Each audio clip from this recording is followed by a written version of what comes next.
everyone. You're listening to Caregiver Crossing, a podcast brought to you by Joy's House. We are so happy that you're here. Caregiver Crossing is a podcast created just for you, the caregiver. I am Tina McIntosh. I'm Terry Stacy. We're here every week with experts from all over the country, providing some comfort and resources and hopefully some joy to our caregivers. It really does serve to embrace the family caregivers of not just today, but also for tomorrow. So thank you all so much for taking a listen to us. Tina? So as a family caregiver, there's a lot that goes on. It is one of the most beautiful things that you can do to act in that role for somebody that you love. It can also be challenging. We talk a lot about that here in Caregiver Crossing.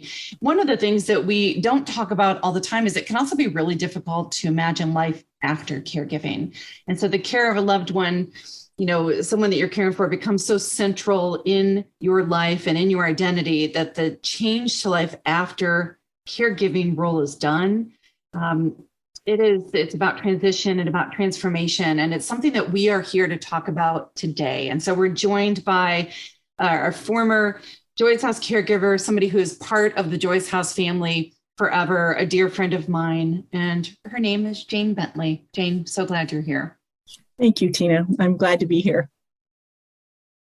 All right. So we get about 10 or 15 minutes together, and how I get to start with one simple phrase of saying, tell us a little bit about your caregiving journey, when I know there's just so many layers and so much to this. But if you can just tell us briefly, when we talk about you as a caregiver, what are we talking about? Who are we talking about? Oh, boy. That's a pretty loaded question. Keith and I were married for 41 years. So, we first started with the trying to figure out what was going on. Saw the first neurologist in 2009, actually. He was at that time diagnosed with some dementia due to some shrinkage of the brain. And then in 2012, he was diagnosed with Alzheimer's.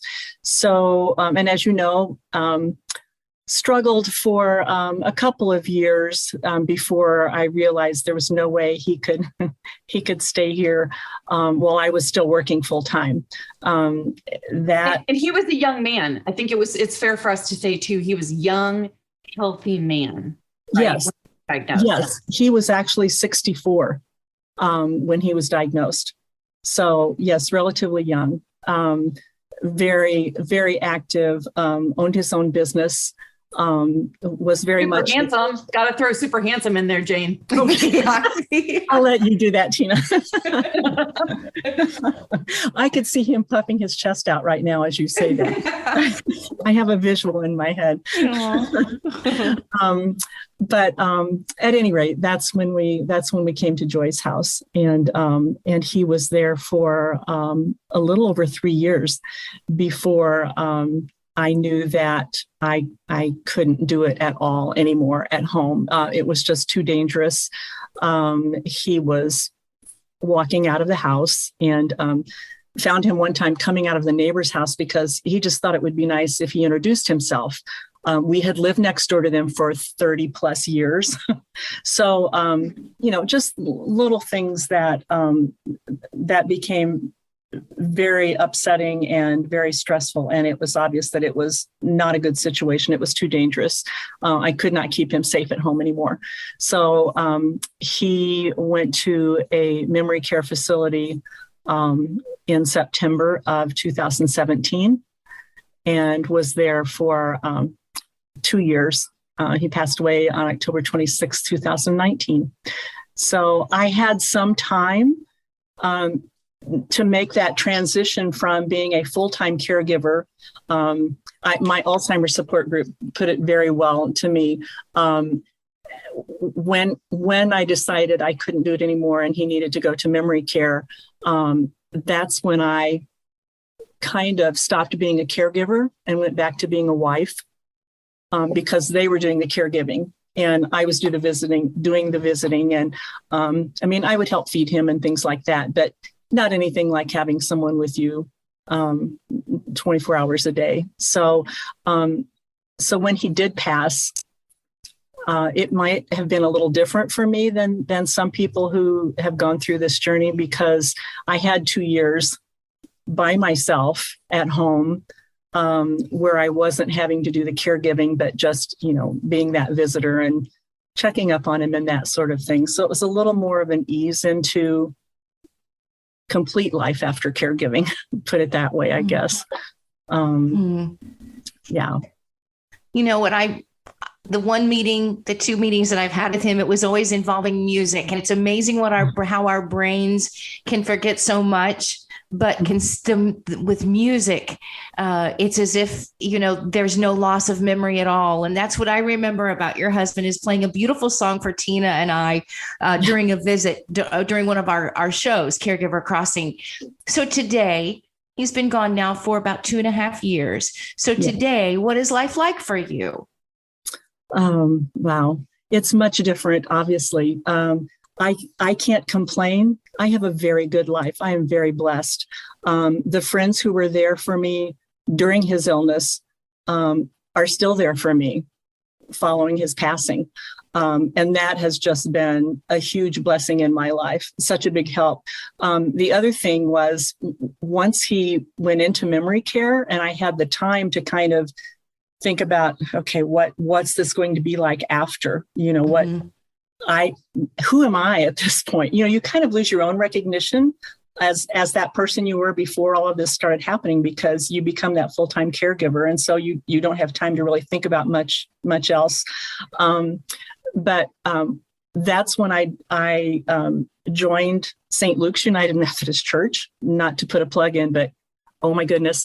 And I was introduced to Stephen Ministry because I knew that I wanted to do something to help people like me, just to be there for somebody.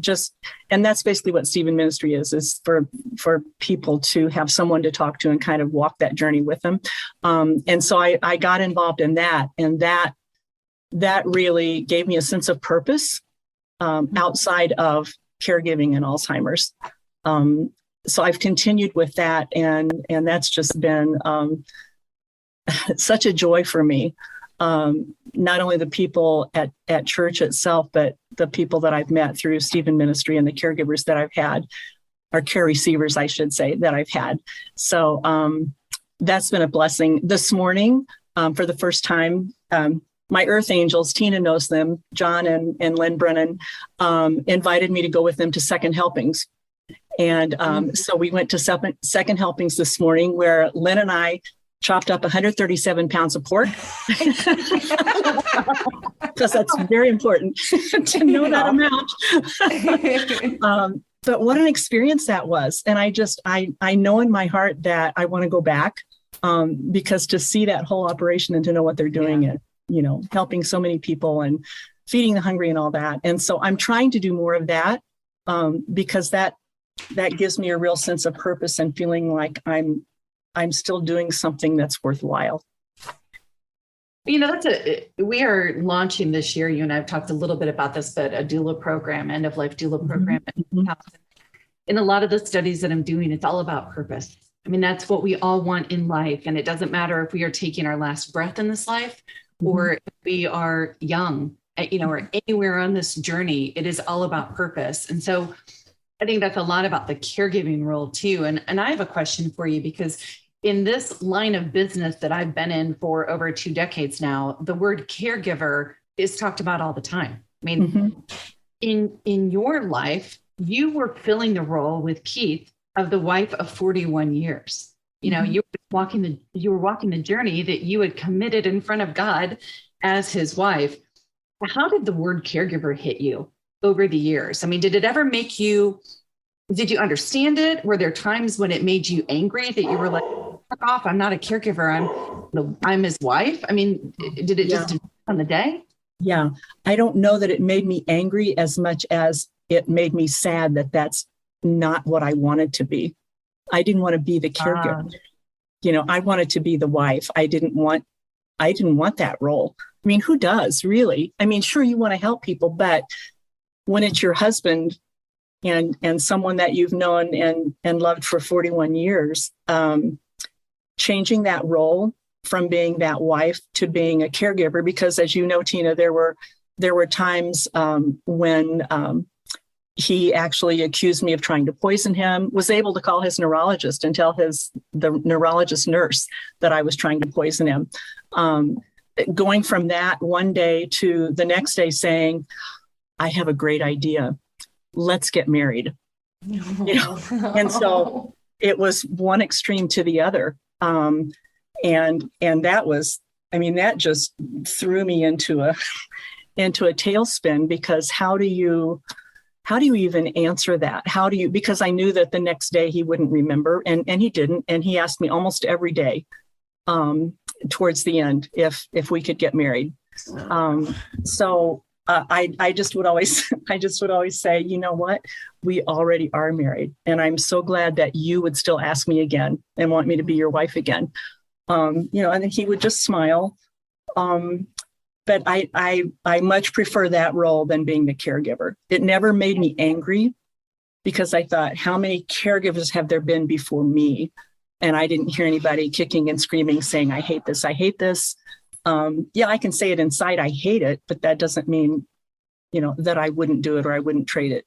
So. Yeah. Wow.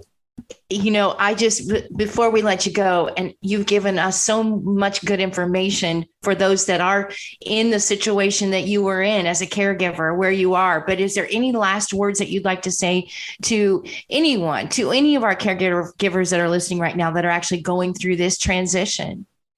I would just say, give yourself time, give yourself some grace, give yourself permission to grieve as you want to grieve whenever that hits you.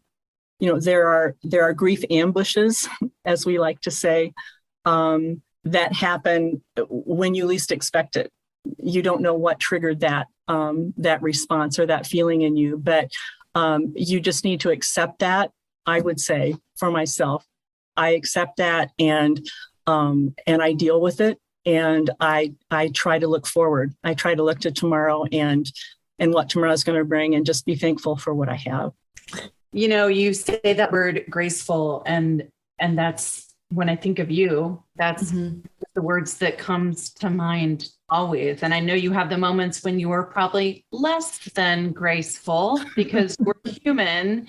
But I'm so grateful to be able to be a small part of your life, and to be able to walk this journey alongside you, and to learn from you, and to be able to lift each other up along the way. And, you're special, and we learn from you all the time. So just Tina, you are a huge part of my life, not a small part. You are a huge part of my life. You have been, and you always will be. And I thank you for that. You made me have feelings. I love you to pieces. Jane Bentley, just always part of the Joyce House family. So thank you for being my friend beyond, our relationship within the Joyce House walls, and being a part. Thank you, Tina.